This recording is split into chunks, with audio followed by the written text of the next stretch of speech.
Hey guys, Jaxer, Free Auto Mechanic. If you haven't done so already, please hit the subscribe button, like, comment, let me know what you think of the video. Today I'm going to be working on this 2000 Jeep Wrangler. We're going to replace the upper radiator hose on that. If you saw my last video I did on how to pressure test the cooling system, you'll remember how swollen that hose was. And I'm going to go ahead and swap that out before it splits on me and leaves me stranded alongside the road. Before I get started, I'm going to remove the serpentine belt. And the reason for removing that belt is if you get any kind of antifreeze on it at all, even just the tiniest little drop, it's going to start squealing every time you start it up. And to avoid that, I'll just go ahead and remove the belt and put it back on when I get done. For those of you that didn't get to see that other video or haven't watched it, this is what I was talking about. This is the original. You can see how swollen it is compared to the new one. And the new one is nice and stiff. The old one just waiting to split. So we need to take care of that. The first thing we're going to do is remove the serpentine belt. And right there's our tensioner. And it requires a 1/2 inch drive. You can use a ratchet, or if you've got a tool set for removing it, then you can use it. I happen to have one. This one's made by Mac Tools. I'll see if there isn't something similar. I'll put a link to down below. And I'll also put a link to the hose as well. But you'll take your 1/2 inch and we'll put it right in the tensioner. But before you do that, you'll want to spin the fan blade around to find the widest point.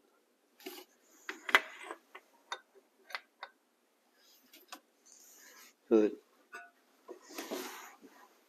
it's almost like it's missing a blade, and that'll give you the most room to get to it.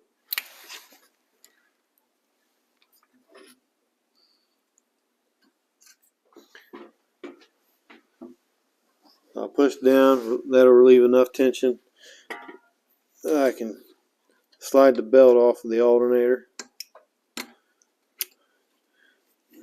then I can let the tensioner back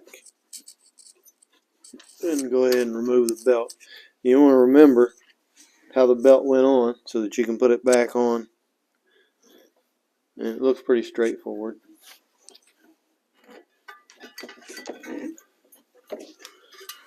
And if you needed a belt, now would be a good time to put one on. But ours is in pretty good shape.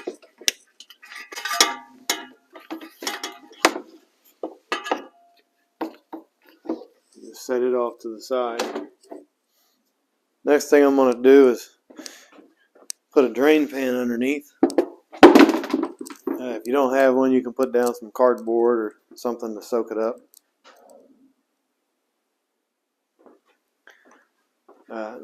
Something else I should mention is you want to make sure that the engine is cold. You don't want to do this with the engine warmed up. And you'll notice there's no pressure on the hose. So you can go ahead and remove the cap. Make sure you don't have any pressure on the system.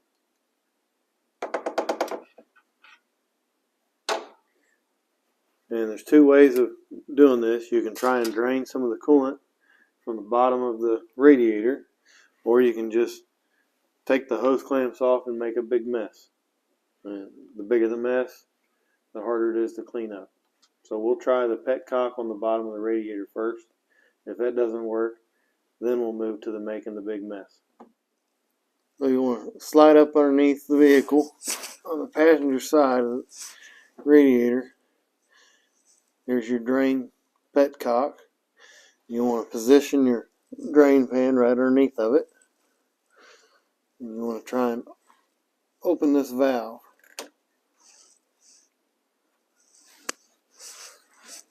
And I'm going to try and do it without. We'll just, hopefully some coolant will start coming out. There we go.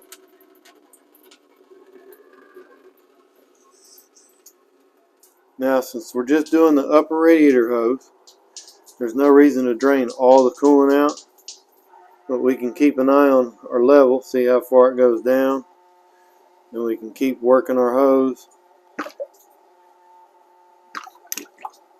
Make sure that it gets nice and empty.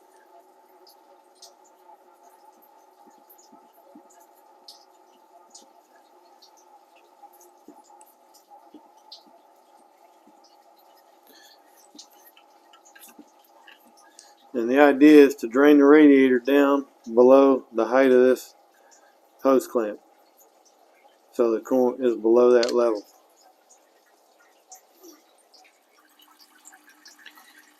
And if your drain pan is clean enough, you can reuse this coolant to put back in your system. So that's something else to consider with your drain pan.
Just give it a little twist. Should help it come loose.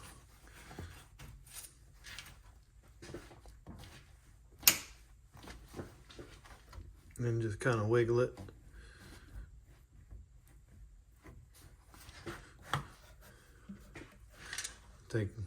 Takes one end loose. And we can try and do the same with the rest of the hose. If you can get a grip on it, try and twist it. Sometimes it helps to put a screwdriver up underneath of it and pop it loose a little bit.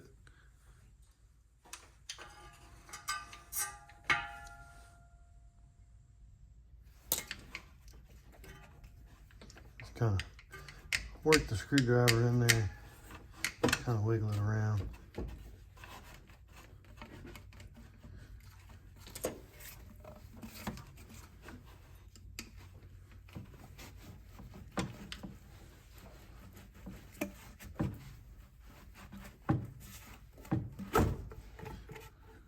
Got the one on.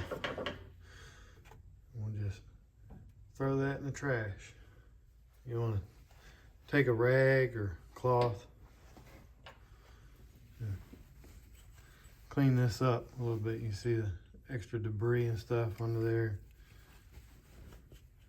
Just go ahead and clean that up real good.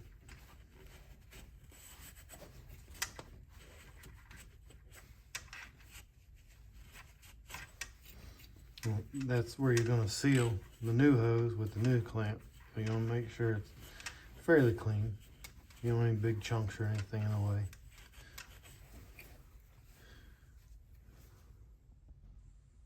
And you can make sure that the top of your radiator is pretty clean too, but it's plastic, so it shouldn't be as dirty. Two things you want to do before you go trying to put the hose on there. One, I'm going to take some WD-40, and you can spray it on a rag and rub it in there. I'm just going to put a little bit on there. and wipe it around the edge on the inside. That should help it slide on a little easier. I'm gonna do that to both ends. And it won't bother your coolant. Your coolant is actually a lubricant for the water pump as well, so it's not gonna harm anything.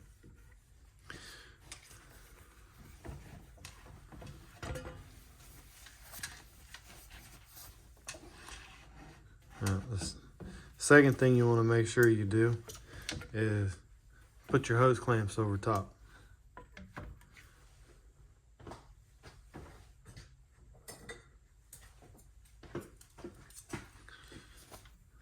So we'll go ahead. I'm going to use new hose clamps. I'll go ahead and put those on there. And then we just got to install the hose.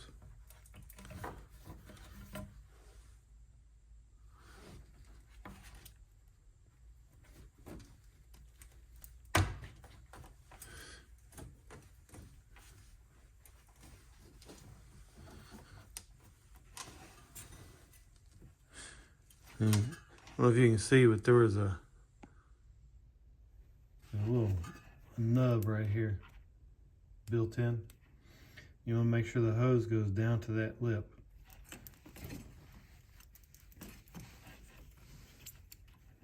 And then we'll tighten up our clamps.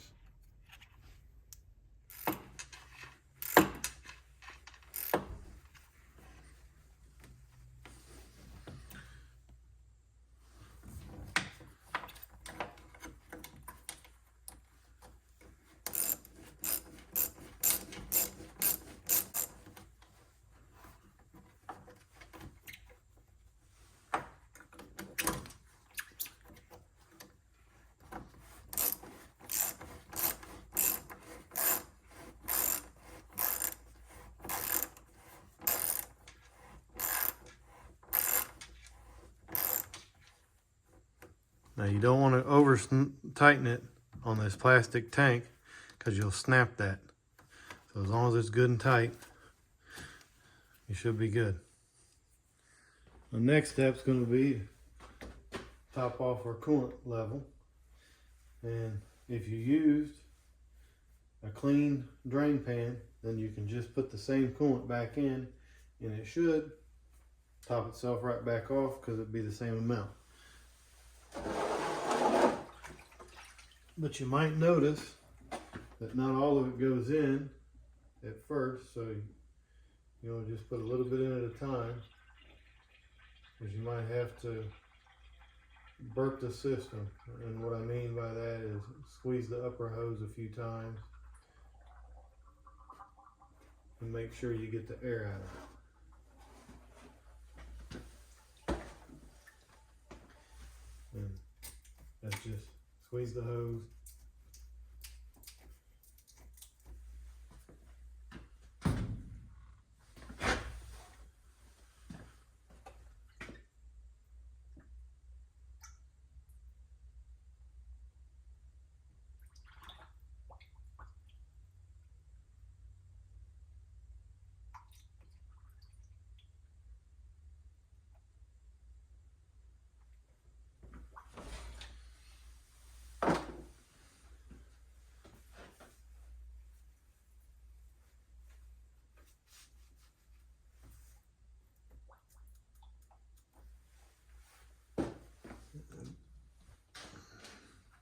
Let me go over here because I'd like you to be able to see this.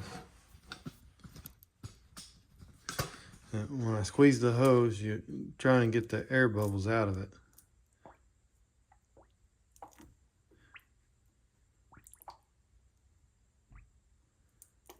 And that's what you're trying to do so that it fills the whole hose, gets all the air out of the system, and then you don't have to worry about having your coolant level completely full.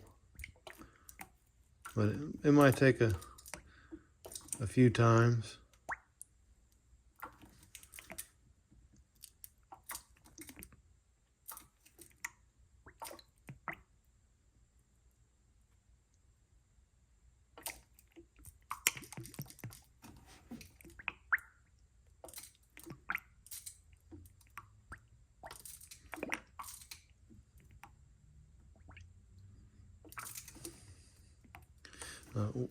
What I like to be able to do is be able to squeeze it completely all the way at least one time, and that should get enough air out of the system that you can go ahead and top off your coolant and you should be good.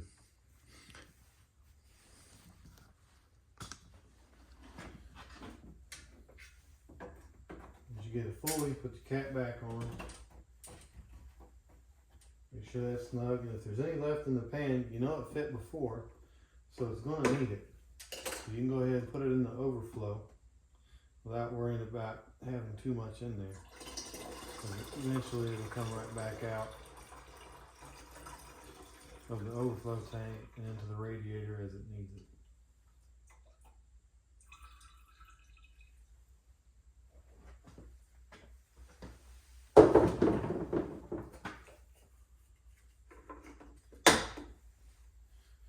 Now that we've got that done, try and wipe off any that you might have spilled, and then we'll move to putting the serpentine belt back on. Now another thing,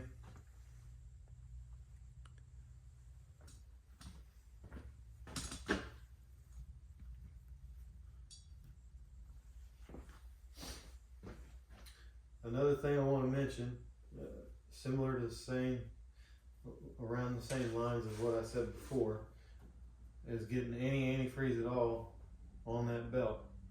So before you touch that belt again, if you've got any antifreeze on your hands, you want to wash your hands before you go about putting the belt back on, or you'll run into the same situation and not even realize what happened.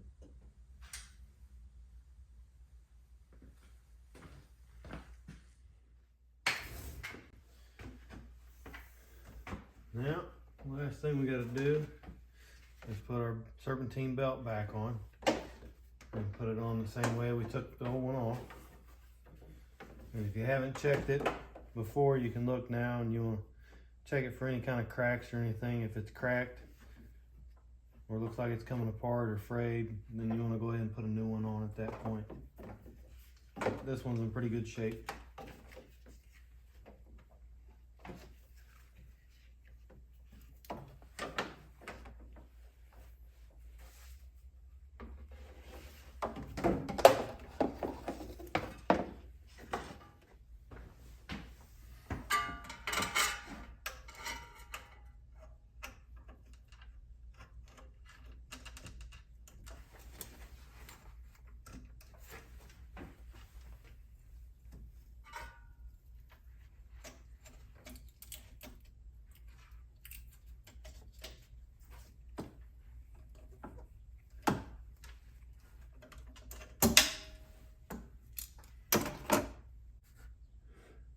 Not a bad idea to double check to make sure you got your serpentine belt on correctly and that it's riding in all the grooves properly before you start the engine. Now that you've got it back together, you want to take it out, take it for a test drive, or just let it sit and run so the engine can get warmed up, thermostat can open, and then you can double check your coolant level to make sure that it's properly set. Thanks for watching.